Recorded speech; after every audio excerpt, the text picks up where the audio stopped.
Welcome to SP news. నేను రేవతి. ముందుగా headlines.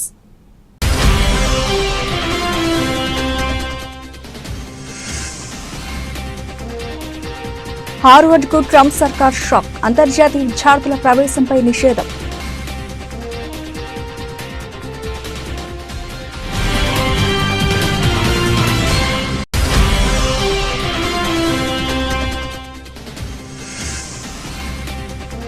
Pahalgam దాడి వెనుక పాక్ ఆర్మీ చీఫ్ మతతత్వం. జయశంకర్ సంచలన ఆరోపణ.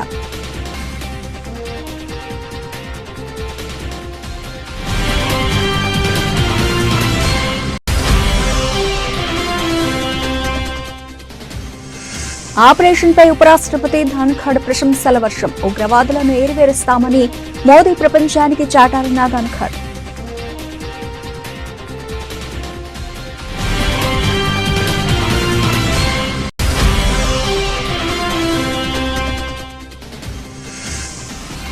హైదరాబాద్ కు 13,954 కోట్ల రూపాయలు. త్వరలో అభివృద్ధి పనులు ప్రారంభిస్తాం. సమీక్షలో డిప్యూటీ సీఎం భట్టి.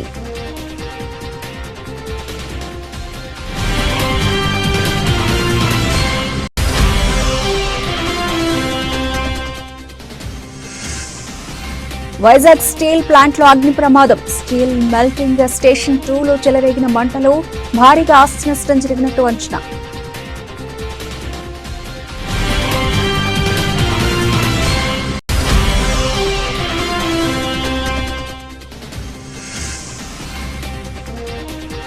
సంచలనం రేపుతున్న National Herald case. ED chargesheet లో సీఎం రేవంత్ పేరు.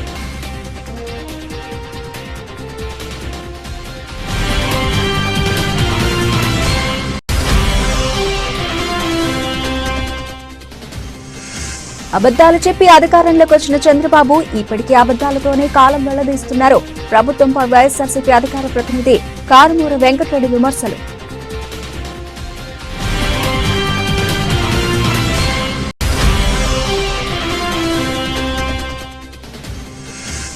హుస్నాబాద్ లో రాత్రి కురిసిన వర్షానికి ఇళ్లలోకి, షాపుల్లోకి నీళ్లు వచ్చిన ప్రాంతాన్ని పరిశీలించిన మంత్రి పొన్నం ప్రభాకర్ తక్షణ తీసుకోవాల్సిన చర్యలపై అధికారులకు పలు సూచనలు.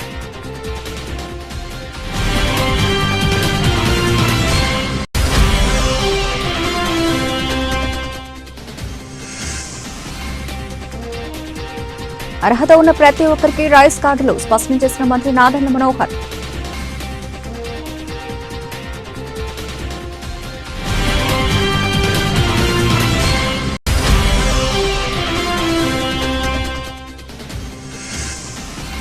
లక్నో సంచలనం. టైటాన్స్ పై 33 పరుగుల తేడాతో గెలుపు. అద్భుత శతకంతో అలరించిన మిచెల్ మార్ష్.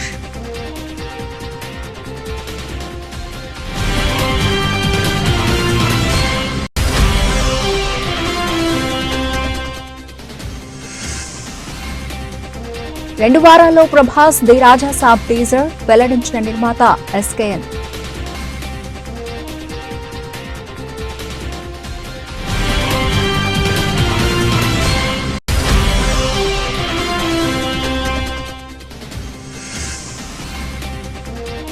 మళ్లీ పెరిగిన బంగారం, వెండి ధరలు. పొల్లెల సీజన్ వేళ పైకి వెళుతున్న పసిడి ధరలు.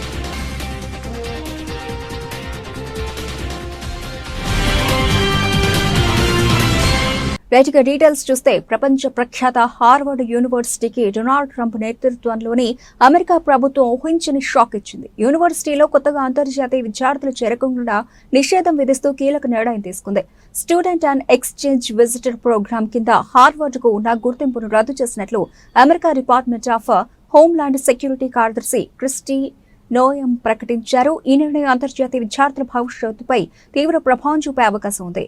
ఫెడరల్ చట్టాలను హార్వర్డ్ యూనివర్సిటీ పదే ఉల్లంఘిస్తోందని, అందుకే కఠిన చర్యలు తీసుకున్నామని క్రిస్టీ నోయెమో ఒక ప్రకటనలో తెలిపారు. దేశంలోని అన్ని విశ్వవిద్యాలయాలు, విద్యాసంస్థలకు ఇది ఒక హెచ్చరికగా భావించాలి. అంతర్జాతీయ విద్యార్థులను చేర్చుకోవడం అనేది ఒక సౌలభ్యం మాత్రమే, హక్కు కాదు. ఫెడరల్ చట్టాలను పాటించడంలో హార్వర్డ్ విఫలమైందన్న ఆ సౌలభ్యాన్ని రద్దు చేశామని ఆమె పేర్కొన్నారు. సోషల్ మీడియా ప్లాట్ఫామ్ ఎక్స్ లో కూడా క్రిస్టో నోయం ఈ విషయంపై స్పందించారు. వైవిధ్యం, సమానత్వం, చేరిక, డైవర్సిటీ, ఈక్విటీ అండ్ ఇంక్లూజన్ కార్యక్రమాలను తొలగించాలని, అంతర్జాతీయ విద్యార్థుల భావజాల సంబంధిత అంశాలపై నిఘా పెట్టాలన్న డిమాండ్లను హార్వర్డ్ తిరస్కరించింది. దీంతో ఏప్రిల్లోనే హార్వర్డ్కు అంతే $2.2 బిలియన్ ఫెడరల్ గ్రాంట్లను ప్రభుత్వం నిలిపివేసింది. ఇప్పుడు student and exchange visitor program certificate ను కోల్పోయారని ఆమె పోస్టు చేశారు. జమ్మూ కశ్మీర్లోని పహల్గాంలో ఏప్రిల్ 22న జరిగిన ఉగ్రదాడి వెనుక పాకిస్తాన్ ఆర్మీ చీఫ్ అసిమ్ మునీర్ తీవ్ర మతతత్వ దృక్పథం ఉందని భారత విదేశాంగ శాఖ మంత్రి ఎస్ జయశంకర్ ఆరోపించారు. ఆ ఉగ్రదాడికి దారితీసింది మునీర్ యొక్క మతతత్వమేనని ఆయన అన్నారు. ఈ దాడిలో ఉగ్రవాదులు మతాన్ని ప్రాతిపదికగా చేసుకుని 26 మంది అమాయక పౌరులను దారుణంగా హత్య చేశారని ఆయన గుర్తు చేశారు. కశ్మీర్ ఆర్థిక వ్యవస్థకు మూలాధారమైన పర్యాటకాన్ని దెబ్బతీయడానికి ఉద్దేశపూర్వకంగా మత ఘర్షణలు సృష్టించడానికి ఈ దాడికి పాల్పడ్డారని జయశంకర్ తెలిపారు. పాకిస్తాన్ ఆర్మీ చీఫ్ అసిమ్ మునీర్ ఇటీవల చేసిన వ్యాఖ్యలు కూడా ఆయన మతతత్వ వైఖరిని స్పష్టం చేస్తున్నాయని ఆయన అన్నారు. తాము హిందువుల కంటే భిన్నమని మీ పిల్లలకు బోధించండి అని పాక్ పౌరులకు మునీర్ పిలుపునివ్వడం, కశ్మీర్ను పాకిస్తాన్ జీవనాడిగా అభివర్ణించడం వంటివి ఉద్రిక్తతలను మరింత పెంచాయని జయశంకర్ పేర్కొన్నారు. పాకిస్తాన్ ఆర్మీ చీఫ్ వ్యక్తం చేసిన అభిప్రాయాలకు ఉగ్రవాదుల చర్యలకు మధ్య స్పష్టమైన సంబంధం ఉందని ఆయన నొక్కి చెప్పారు. ఇదే సమయంలో పీఓకే భారత్లో అంతర్భాగమని, దాన్ని పాకిస్తాన్ తిరిగి అప్పగించాలని జయశంకర్ మరోసారి డిమాండ్ చేశారు. పహల్గాం ఉగ్రదాడి నేపథ్యంలో భారత సైన్యం చేపట్టిన ఆపరేషన్ సింధూర్ను ఉపరాష్ట్రపతి జగదీప్ ధన్ఖడ్ ప్రశంసించారు. ఈ ఆపరేషన్ ద్వారా ఉగ్రవాదానికి శిక్ష తప్పదని, ఉగ్రమూకలు ఎక్కడ నక్కినా ఏరివేస్తామనే బలమైన సందేశాన్ని ప్రధానమంత్రి నరేంద్ర మోదీ పొరుగు దేశాలతో పాటు యావత్ ప్రపంచానికి ఇచ్చారని ఆయన అన్నారు. ఇప్పటి భారతదేశం ఎంతో భిన్నమైనదని, పూర్తి ఆత్మవిశ్వాసంతో, ధైర్యంతో ముందుకు సాగుతోందని పేర్కొన్నారు. ఉగ్రవాదం విషయంలో ఏమాత్రం ఉపేక్షించే ప్రసక్తే లేదని ఆయన స్పష్టం చేశారు. గోవా రాజ్ భవన్లోని వామన్ వృక్షకళ ఉద్యానవనంలో ఏర్పాటు చేసిన ప్రాచీన భారతీయ వైద్య నిపుణులు చరకుడు సుశ్రుతుడ్ల కాంస్య విగ్రహాలను ఆవిష్కరించిన అనంతరం ఉపరాష్ట్రపతి వ్యాఖ్యలు చేశారు. దేశం గర్వపడేలా చేసిన మన సాయుధ బలగాలకు తాను సల్యూట్ చేస్తున్నానని అన్నారు. ఆపరేషన్ సింధూర్ సమయంలో భారత సైనిక దళాలు చూపిన ప్రతిభ అమోఘమని కొనియాడారు. శత్రువుల స్థావరాలను అత్యంత ఖచ్చితత్వంతో అంచనా వేసి నిర్దేశిత లక్ష్యాలను విజయవంతంగా ఛేదించిన మన సైన్యం సత్తాను ప్రపంచ దేశాలు కూడా గుర్తించాయని వివరించారు. ఈ ఆపరేషన్ ద్వారా భారత్ తన శక్తి సామర్థ్యాలను మరోసారి నిరూపించుకుందని ఉపరాష్ట్రపతి తెలిపారు. A proud, grateful nation stands with you. And imagine when India responded remarkably, effectively to Pakistan's terrorist misadventure at Pahalgam on April 22. You were on high alert alongside our Navy and your brethren in uniform in other services. What a precise targeting for Jaish-e-Mohammed and Lashkar-e-Taiba bases in Muridke and Bahawalpur. Sent a global message, a message that Prime Minister Narendra Modi gave to the entire world from the heartland of Bihar. Message: terrorism will no longer go unpunished. The punishment was exemplary. The strike was deep in the territory, beyond international border, keeping in mind our ethos to target only terrorists. What a satisfaction for everyone. High achievement of Sindoor operation. No one is asking for proof, because the terrorist targeted revealed the proof to the entire global fraternity, because coffins were escorted by military force of that country, by political force of that country, and by terrorists. A great achievement, perhaps unrivaled in the annals of democratic functioning. హైదరాబాద్ను ప్రపంచ స్థాయి నగరంగా తీర్చిదిద్దడానికి ఎన్ని నిధులైనా వెచ్చించడానికి CM Revanth Reddy సిద్ధంగా ఉన్నారని, ఇప్పటికే పాలనాపరమైన అనుమతులు ఇచ్చిన 13,954 కోట్ల రూపాయల పనులను త్వరలో పట్టాలెక్కిస్తామని ఉప ముఖ్యమంత్రి భట్టి విక్రమార్క తెలిపారు. నగరంలో 3 ప్రాంతాల్లో మెట్రో విస్తరణకు 19,579 కోట్ల రూపాయలతో కేంద్రానికి ప్రతిపాదనలు పంపినట్లు చెప్పారు. గురువారం ఆయన మంత్రి పొన్నం ప్రభాకర్తో కలిసి సచివాలయంలో పాతబస్తీ అభివృద్ధిపై సమీక్ష నిర్వహించారు. 7,400 కోట్ల రూపాయలతో 20 టీఎంసీల గోదావరి జలాలను హైదరాబాద్కు తీసుకురానున్నామని తెలిపారు. యాకత్పురాలో 50 పడకల ఆసుపత్రి భవన నిర్మాణానికి కావాల్సిన స్థలానికి తక్షణమే ఎన్ఓసీ ఇవ్వాలని జీహెచ్ఎంసీ కమిషనర్ను ఆదేశించారు. కాగా నిరుద్యోగ యువత కోసం రాష్ట్ర ప్రభుత్వం ప్రారంభించిన రాజీవ్ యువ వికాసం పథకానికి బ్యాంకర్లు సహకరించాలని భట్టి విజ్ఞప్తి చేశారు. గురువారం రాష్ట్ర స్థాయి బ్యాంకర్ల కమిటీ సమావేశంలో ఆయన మాట్లాడారు. జూన్ 2న రాష్ట్ర అవతరణ దినోత్సవాన్ని పురస్కరించుకుని రాష్ట్రంలోని 5 లక్షల మంది నిరుద్యోగ యువతకు ఈ పథకం మంజూరు పత్రాలు అందించాలని నిర్ణయించినట్లు తెలిపారు. ఈ పథకానికి రాష్ట్ర ప్రభుత్వం 6,250 కోట్ల రూపాయలు సబ్సిడీ రూపేణా ఇవ్వనుందని తెలిపారు. స్వయం సహాయక సంఘాల మహిళలకు వడ్డీ లేకుండా 20,000 కోట్ల రూపాయలకు పైగా రుణాలు ఇచ్చామని, రానున్న 4 ఏళ్లలో 1,00,000 కోట్ల రూపాయల రుణాలు ఇవ్వనున్నామని తెలిపారు. విశాఖ స్టీల్ ప్లాంట్లో ఈ ఉదయం భారీ అగ్ని ప్రమాదం సంభవించింది. ప్లాంట్లోని స్టీల్ మెల్టింగ్ స్టేషన్ 2 విభాగంలో ఒక్కసారిగా మంటలు చెలరేగాయి. దీంతో అక్కడ దట్టమైన పొగలు అలుముకున్నాయి. ప్లాంట్ వర్గాల సమాచారం ప్రకారం SMS 2లోని ఒక పైప్ లైన్ దెబ్బతినడంతో ఆయిల్ లీక్ అయి మంటలు వ్యాపించాయి. ప్రమాదాన్ని గమనించిన సిబ్బంది వెంటనే అప్రమత్తమై అగ్నిమాపక విభాగానికి సమాచారం అందించారు. ఘటనా స్థలానికి చేరుకున్న స్టీల్ ప్లాంట్ అగ్నిమాపక దళాలు రెస్క్యూ టీంలు మంటలను అదుపులోకి తెచ్చేందుకు తీవ్రంగా ప్రయత్నిస్తున్నాయి. ఈ ఘటనలో ఎలాంటి ప్రాణ నష్టం జరగకపోవడంతో అంతా ఊపిరి పీల్చుకున్నారు. అయితే భారీగా ఆస్తి నష్టం జరిగినట్లు ప్రాథమికంగా అంచనా వేస్తున్నారు. ప్రమాద తీవ్రత, నష్టంపై పూర్తి వివరాలు తెలియాల్సి ఉంది.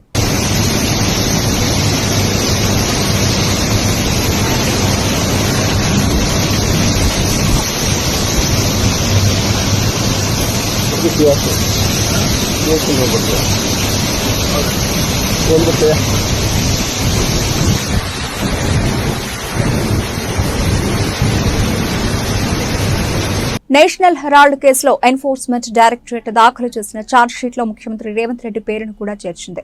వివాదాస్పద యంగ్ ఇండియన్ సంస్థకు సీఎం రేవంత్ రెడ్డి 2019-22 మధ్య విరాళాలు ఇప్పించారని పేర్కొంది. ఈ మేరకు ఏప్రిల్ 9వ తేదీన ఢిల్లీలోని స్థానిక కోర్టులో ఈడీ అఫిడవిట్ దాఖలు చేసింది. ఈ వివరాలు తాజాగా బయటకు రాగా జాతీయ మీడియాలో కథనాలు ప్రచురితమయ్యాయి. డెక్కన్ హెరాల్డ్, ఎకనామిక్ టైమ్స్ కథనాల ప్రకారం young Indian associated journals limited కు వచ్చిన విరాళాల్లో అవకతవకలు జరిగినట్టు ఈడీ పేర్కొంది. కొందరికి పదవులు, టికెట్లు ఆశ చూపి విరాళాలు సేకరించారని, మరికొందరికి రాజకీయ భవిష్యత్తు, వ్యాపారాలు దెబ్బతింటాయని భయపెట్టి విరాళాలు అందేలా చేశారని ఛార్జ్షీట్లో ఈడీ పేర్కొంది. కూటమి ప్రభుత్వం చేస్తున్న అరాచకాలు, మోసాల గురించి సుదీర్ఘ విచారణతో, డాటాతో సహా వైఎస్ జగన్ ప్రెస్ మీట్ లో మాట్లాడారని, కానీ కూటమి నేతలు మాత్రం అభూత కల్పనలతో దుష్ప్రచారం చేయడంతోనే సరిపెడుతోందని వైఎస్ఆర్సీపీ అధికార ప్రతినిధి కారుమూరు వెంకటరెడ్డి విమర్శించారు.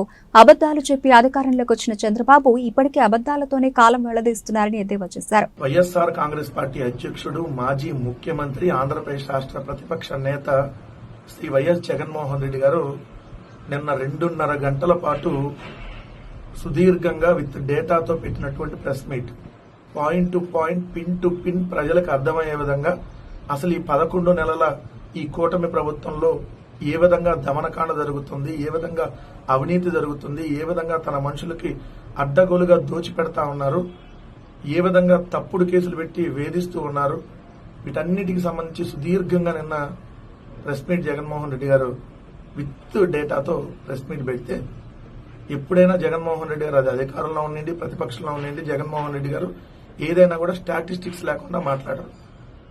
ఇది బడ్జెట్ కి సంబంధించింది కానీ, లేదంటే కాగుకి సంబంధించింది కానీ, లేదంటే రిజర్వ్ బ్యాంక్ ఆఫ్ ఇండియా కానీ, ఇట్లా విత్ డేటాతోనే జగన్మోహన్ రెడ్డి గారు మాట్లాడతారు.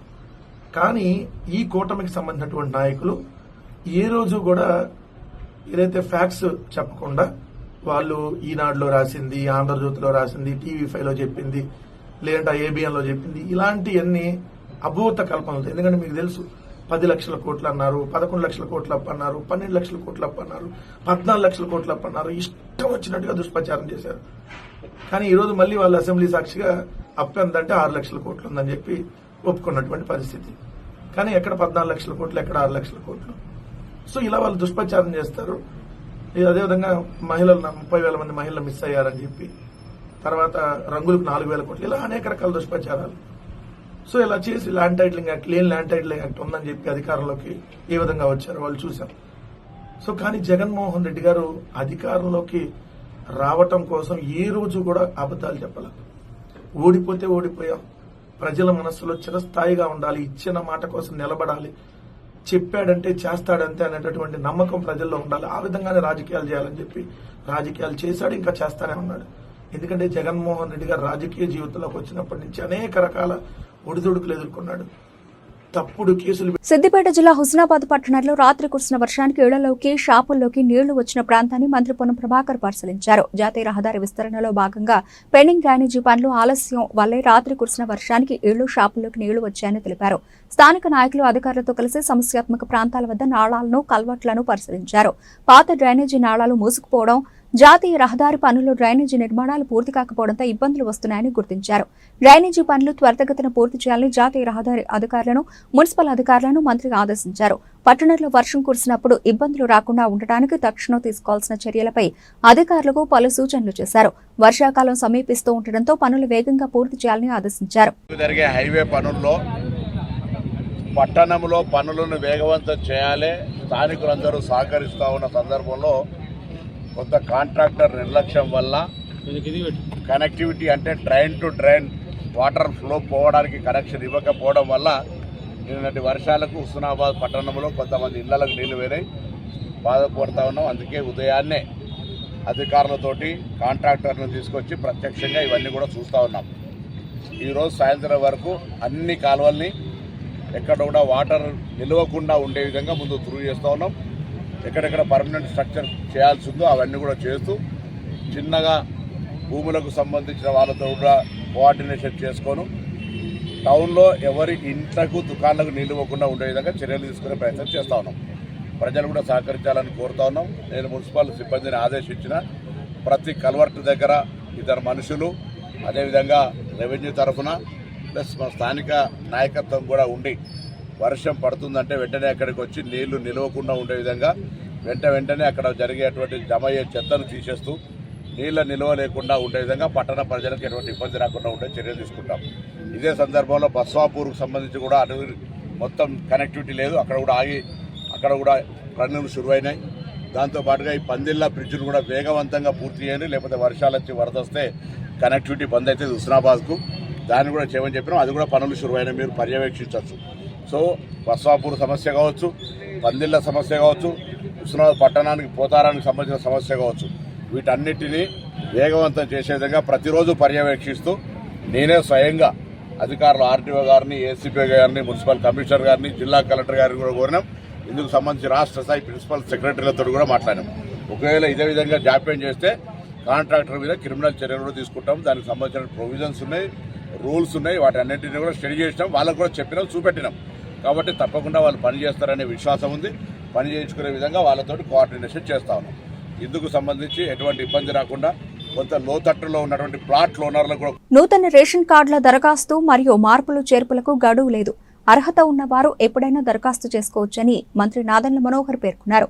విజయవాడ కానూరు సివిల్ సప్లై భవన్ నందు ఏర్పాటు చేసిన మీడియా సమావేశంలో మంత్రి నాదెండ్ల మనోహర్ మాట్లాడుతూ నూతన రేషన్ కార్డుల దరఖాస్తు, మార్పులు చేర్పులకు సంబంధించి గడువు అంటూ ఏమీ లేదని, ఇది నిరంతర ప్రక్రియ అని తెలిపారు. ప్రభుత్వ నిబంధనల ప్రకారం అర్హత ఉన్న ప్రతి ఒక్కరికి రైస్ కార్డులు అందిస్తామన్నారు. కొత్త రైస్ కార్డుల జారీలో ఎక్కడా ఎటువంటి జాప్యం లేదు. దరఖాస్తు చేసుకునే 21 రోజుల్లోపే కొత్త కార్డులు అందరికీ ఉచితంగా ఇస్తున్నాం. ఇది నిరంతరం జరిగే ప్రక్రియ అని తెలిపారు. రాష్ట్ర వ్యాప్తంగా మే 7 నుంచి రైస్ కార్డులో మార్పులు చేర్పులు చేపట్టామన్నారు. గత 2 ఏళ్ల నుంచి వీటిని మార్చే అవకాశం రాలేదు అన్నారు. ఈకేవైసీ తప్పనిసరి అని కేంద్రం స్పష్టం చేసింది. కూటమి ప్రభుత్వం వచ్చాక ప్రతి కార్డును ఈకేవైసీ చేశాం. దేశంలో 95% ఈకేవైసీ పూర్తి చేసుకునే ఏకైక రాష్ట్రంగా ఆంధ్రప్రదేశ్ అని గుర్తు చేశారు. ఆ 3 సర్వీసెస్ ఏంటంటే ఈకేవైసీ ద్వారా మీరు నో యువర్ ఈకేవైసీ స్టేటస్ ఒకటి, రెండోది మీ ఆధార్ సీడింగ్ లో ఏమైనా కరెక్షన్ చేసుకోవాలనుకుంటే, మార్పులు చేయాలనుకుంటే మీరు చేసుకోవచ్చు. మూడోది నేను ఇప్పుడే మీకు చెప్పినట్టు మీకు రైస్ కార్డ్స్ సరెండర్ చేయాలనుకుంటే మీరు కేవలం వాట్సాప్ ద్వారానే, మనమిత్ర యాప్ ద్వారానే మీరు సరెండర్ చేసుకోవచ్చు. ఈ 3 సర్వీసెస్ మేము ఎనేబుల్ చేసాం. దీంతో పాటు ఈ 4 సర్వీసెస్ ఏవైతే పెండింగ్ ఉన్నాయో అవన్నీ కూడా మేము తీసుకెళ్తున్నాం. అయితే ఇక్కడ గమనించాల్సిన విషయం మీ అందరికీ మీ దృష్టికి తీసుకొస్తున్నాను. కొత్త రైస్ కార్డ్స్ కోసం అప్లికేషన్లో మాత్రం ఎక్కడ ఏమీ జాప్యం లేదు, దాంట్లో ఎక్కడ ఏవి టెక్నికల్ ఇష్యూస్ లేవు. ఈ రోజు వరకు వచ్చిన 60,791 రైస్ కార్డ్ అప్లికేషన్లు ఖచ్చితంగా మేము 21 రోజుల లోపే వాటిని మేము ప్రాసెస్ చేసి మేము జూన్ మాసంలో ఇవ్వబోయే కొత్త రైస్ కార్డులు, స్మార్ట్ కార్డులు ఏవైతే ఇస్తున్నామో వాటితో పాటు ఇవి కూడా మేము రెడీ చేసుకుంటాం. అందులో ఎక్కడ కూడా జాప్యం లేదు. చివరిలో మరొక్కసారి ప్రజలందరికీ కూడా నేను రిక్వెస్ట్ చేస్తున్నాను, దయచేసి ఇది క్లోజింగ్ డేట్ అనేది లేదు, ఇది నిరంతరంగా జరిగే ప్రక్రియ. వారం రోజుల్లోనో 10 రోజుల్లోనో అయిపోతుందనే భావన తెచ్చుకుని మీరు హడావుడిగా గ్రామ సచివాలయం, వార్డు సచివాలయంలో మీరు పడుతున్న ఇబ్బందులు గమనించి మేము ఖచ్చితంగా మీకు మాటిస్తున్నాం. రాబోయే రోజుల్లో కూడా ఈ సర్వీసెస్ని మరింత మెరుగుపరుచుకునే విధంగా, క్షేత్రస్థాయిలో ఎక్కడ కూడా మీకు ఇబ్బంది కలగకుండా ఉండడానికి కోసం వీలైనంత త్వరలో కేవలం వాట్సాప్ ద్వారానే మీరు ఈ సర్వీసెస్ పొందుపరుచుకునే విధంగా మా పౌర సరఫరా శాఖ నుంచి తప్పకుండా మీకు అందుబాటులో ఉండేటట్టు ఈ నిర్ణయం తీసుకుంటామని మనస్ఫూర్తిగా ఈ సందర్భంగా ప్రతి ఒక్కరికి కూడా తెలుపుతాం. సార్, ఈ వెహికల్స్ పరిస్థితి ఏంటి సార్? ఇప్పుడు వెహికల్స్ ఏం చేయాలనుకుంటున్నారు? ఈ MDU వాహనాలు రద్దు చేసిన తర్వాత ఆ రోజు చాలా స్పష్టంగా వివిధ కార్పొరేషన్ 5 కార్పొరేషన్లు ఏవైతే ఉన్నాయో, SC corporation, ST corporation, BC corporation, EBC corporation మరియు Christian minority Muslim finance corporation. Indian Premier League ప్రస్తుత సీజన్లో ప్లే ఆఫ్స్ ఆశలు ఇప్పటికే గల్లంతైన లక్నో సూపర్ జైంట్స్ జట్టు అద్భుత ప్రదర్శనతో ఆకట్టుకుంది. పాయింట్ల పట్టికలో అగ్రస్థానంలో ఉన్న గుజరాత్ టైటాన్స్ షాకిస్తో 33 పరుగుల తేడాతో విజయం సాధించింది. గత రాత్రి జరిగిన ఈ మ్యాచ్లో లక్నో బ్యాటర్ మిచెల్ మార్ష్ 117, 64 బంతుల్లో 10 4లు, 8 సిక్సర్లు, ఆకాశమే హద్దుగా చెలరేగి శతకంతో కదం తొక్కగా నికోలస్ పూరన్, మార్క్రమ్ అతడికి అండగా నిలిచారు. దీంతో లక్నో నిర్ణీత 20 ఓవర్లలో 2 వికెట్ల నష్టానికి 235 పరుగుల భారీ స్కోర్ నమోదు చేసింది. అనంతరం భారీ లక్ష్య ఛేదనలో గుజరాత్ టైటాన్స్ పోరాడినప్పటికీ 9 వికెట్లకు 202 పరుగులు మాత్రమే చేయగలిగింది. టాస్ గెలిచి బ్యాటింగ్ ఎంచుకున్న లక్నోకు ఓపెనర్లు మిచెల్ మార్ష్, మార్క్రమ్ శుభారంభం అందించారు. ముఖ్యంగా మార్ష్ ఆరంభం నుంచే గుజరాత్ బౌలర్లపై విరుచుకుపడ్డారు. మార్క్రమ్ అవుట్ అయ్యాక క్రీజ్లోకి వచ్చిన నికోలస్ పూరన్ మరింత వేగంగా ఆడాడు. మార్ష్ కేవలం 33 బంతుల్లో అర్ధశతకం పూర్తి చేసుకోగా 56 బంతుల్లోనే శతకాన్ని అందుకున్నాడు. భారీ లక్ష్య ఛేదనలో గుజరాత్ టైటాన్స్ కూడా దూకుడుగానే ఇన్నింగ్స్ ఆరంభించింది. సాయి సుదర్శన్ త్వరగానే వెనుదిరిగిన శుభ్మన్ గిల్, జోస్ బట్లర్ వేగంగా పరుగులు జోడించారు. ఒక దశలో 7 ఓవర్లకు 76/1తో గుజరాత్ పటిష్టంగానే కనిపించింది. అయితే గిల్, బట్లర్ స్వల్ప వ్యవధిలో అవుట్ కావడంతో జట్టు కష్టాల్లో పడింది. అనంతరం షెర్పెన్ రూథర్ఫోర్డ్, షారుఖ్ ఖాన్ అద్భుతంగా పోరాడారు. చివరి ఓవర్లలో గుజరాత్ వరుసగా వికెట్లు కోల్పోయి ఓటమి చెందింది. లక్నో బౌలర్లలో అరూర్క్ 3 వికెట్లతో రాణించగా పార్ట్ టైమ్ స్పిన్నర్ ఆయుష్ బదోని చివరి ఓవర్లో 2 వికెట్లు పడగొట్టి కేవలం 4 పరుగులు ఇచ్చాడు. ఆవిష్ ఖానా 2 వికెట్లు తీశాడు. ఈ విజయంతో లక్నో 13 మ్యాచ్ల్లో 6వ విజయాన్ని నమోదు చేయగా 13 మ్యాచ్ల గుజరాత్కు ఇది 4వ ఓటమి. పాన్ ఇండియా నటుడు ప్రభాస్ కథానాయకుడుగా నటిస్తున్న తాజా చిత్రం రాజాసాబ్. టాలీవుడ్ డైరెక్టర్ భలే భలే మగాడు వైఫ్ ఎం మారుతి దర్శకత్వంలో ఈ సినిమా రాబోతూ ఉండగా పీపుల్స్ మీడియా ఫ్యాక్టరీ బ్యానర్ పై టీజీ విశ్వప్రసాద్ ఈ సినిమాను నిర్మిస్తున్నారు. ప్రస్తుతం శరవేగంగా షూటింగ్ జరుపుకుంటున్న ఈ చిత్రాన్ని ఏడాది చివరిలో ప్రేక్షకుల ముందుకు తీసుకురాబోతున్నట్లు సమాచారం. అయితే ఈ మూవీ నుంచి తాజాగా ఒక అప్డేట్ సోషల్ మీడియాలో వైరల్ గా మారింది. మరో 2 వారాల్లో రాజాసాబ్ టీజర్ రాబోతుందని బేబీ నిర్మాత SKN వెల్లడించారు. ఈ విషయాన్ని ఒక మూవీ ఈవెంట్ లో ఆయన వెల్లడించారు. కాగా ఇందులో సంబంధించిన వీడియో వైరల్ గా మారింది. హారర్ బ్యాక్ డ్రాప్ లో వస్తున్న ఈ సినిమాలో ప్రభాస్ సరసన నిధి అగర్వాల్, మాళవిక మోహనాన హీరోయిన్లుగా నటిస్తున్నారు. రితి కుమార్, సంజయ్ దత్ కీలక పాత్రల్లో మెరవనున్నారు. రాజాసాబ్ పీపుల్స్ మీడియా విశ్వప్రసాద్ గారు చాలా ఆయన బ్యానర్లోనే బిగ్గెస్ట్ బడ్జెట్ ఫిల్మ్గా రూపొందిస్తున్నారు. అలాగే మారుతి గారు కూడా ఆయన శక్తి వంచన లేకుండా కృషి చేస్తూ చాలా మంచి అవుట్. నేను ఈరోజు వచ్చేటప్పుడే పొద్దున్నే ట్విట్టర్ ఓపెన్ చేస్తుంటే అలాగే చూస్తున్న మారుతి గారి ట్వీట్ చూసింది. ఇంకా మ్యాక్స్ 2 వీక్స్ అన్నీ వచ్చేస్తాయని చెప్పారు. So all set. భారతదేశంలో బంగారం, వెండి ధరలు ఈ రోజు కూడా భారీగా పెరిగాయి. ఈ క్రమంలో చెన్నై, ముంబై, హైదరాబాద్, కోల్కతా, ఢిల్లీ వంటి ప్రధాన నగరాల్లో బంగారం ధరలు ఆకాశాన్ని తాకుతున్నాయి. ఇదే సమయంలో అంతర్జాతీయ మార్కెట్లో కూడా బంగారం ధరలు పుంజుకున్నాయి. అమెరికన్ డాలర్, యుఎస్ ట్రెజరీ దిగుబడులు 2 వారాల కనిష్ట స్థాయికి పడిపోవడంతో బంగారాన్ని సురక్షిత ఆస్తిగా పరిగణించి ఇన్వెస్టర్లు కొనుగోలు చేస్తున్నారు. కొన్ని వారాల క్రితం భారీగా తగ్గిన ధరలు ఇప్పుడు మళ్లీ పెరగడం పట్ల సామాన్య ప్రజలు కొనుగోలు చేయాలంటేనే ఆలోచించాల్సిన పరిస్థితి ఏర్పడింది. ఈ క్రమంలో మే 23, 2025న హైదరాబాద్, విజయవాడలో 24 క్యారెట్ బంగారం ధర 10 గ్రాములకు ₹490 పెరిగి 97,920 రూపాయలకు చేరుకుంది. ఇదే సమయంలో 22 క్యారెట్ గోల్డ్ రేటు 10 గ్రాములకు ₹450 వృద్ధి చెంది 89,760 రూపాయలకు చేరింది. ఈ నేపథ్యంలో దేశ రాజధాని ఢిల్లీలో 24 క్యారెట్ గోల్డ్ రేటు 10 గ్రాములకు 98,070 రూపాయలకు చేరగా 22 క్యారెట్ గోల్డ్ రేటు 10 గ్రాములకు 89,910 రూపాయలకు చేరుకుంది. వెండి ధరలు కూడా ఈ ధోరణికి కొనసాగించాయి. ఈ క్రమంలో కిలో వెండి ధర ఢిల్లీలో ₹100 పెరిగి 1,01,000 రూపాయలకు చేరుకుంది. మరోవైపు హైదరాబాద్, వరంగల్, విజయవాడ, తిరుపతిలో కిలో వెండి ధర ₹1,000 పెరిగి 1,12,100 రూపాయలకు చేరుకుంది. ఇక చెన్నై, కేరళ ప్రాంతాల్లో కూడా సిల్వర్ రేట్లు 1,12,100 రూపాయలుగా ఉన్నాయి. నాసిక్, నోయిడా, మైసూర్, సూరత్, నాగ్పూర్, పాట్నా, జైపూర్, ముంబై ప్రాంతాల్లో వెండి రేట్లు 1,01,000 రూపాయల స్థాయికి చేరుకున్నాయి. బులెటిన్ ముగించే ముందు హెడ్లైన్స్ మరోసారి.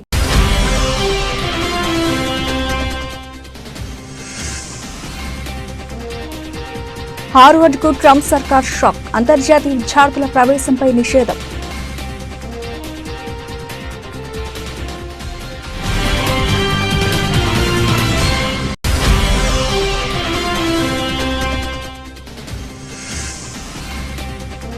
పహల్గాం దాడి వెనుక పాక్ ఆర్మీ చీఫ్ మతతత్వం. జయశంకర్ సంచలన ఆరోపణ.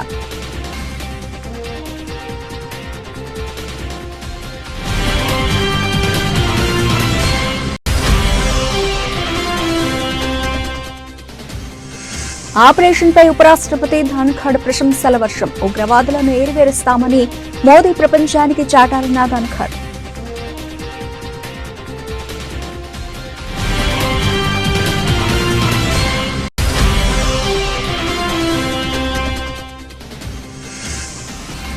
హైదరాబాద్ కు 13,954 కోట్ల రూపాయలు. త్వరలో అభివృద్ధి పనులు ప్రారంభిస్తాం. సమీక్షలో డిప్యూటీ సీఎం భట్టి.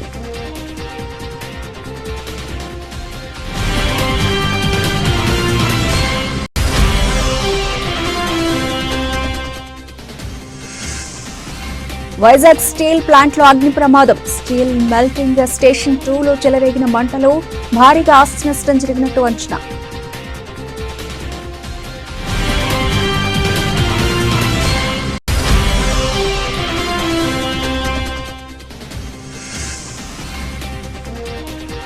సంచలనం రేపుతున్న నేషనల్ హెరాల్డ్ కేసు. ఈడీ ఛార్జ్షీట్లో సీఎం రేవంత్ పేరు.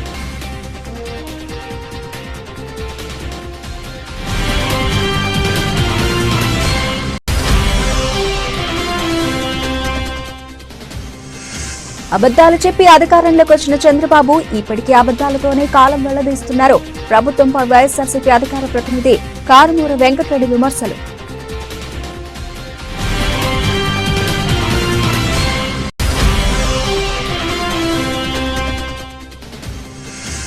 హుస్నాబాద్ లో రాత్రి కురిసిన వర్షానికి ఇళ్లలోకి, షాపుల్లోకి నీళ్లు వచ్చిన ప్రాంతాన్ని పరిశీలించిన మంత్రి పొన్నం ప్రభాకర్ తక్షణ తీసుకోవాల్సిన చర్యలపై అధికారులకు పలు సూచనలు.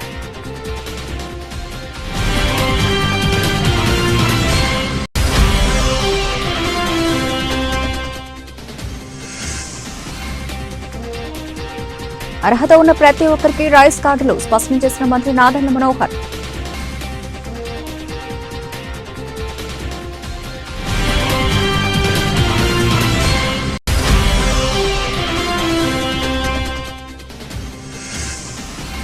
లక్నో సంచలనం. టైటాన్స్ పై 33 పరుగుల తేడాతో గెలుపు. అద్భుత శతకంతో అలరించిన మిచెల్ మార్ష్.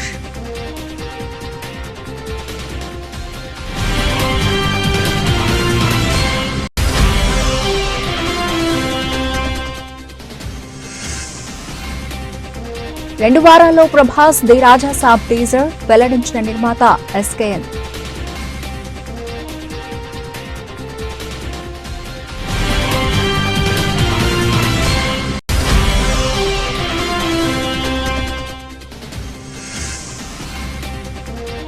మళ్లీ పెరిగిన బంగారం వెండి ధరలు, పొల్లెల సీజన్ వేళ పైకి వెళుతున్న పసిడి ధరలు.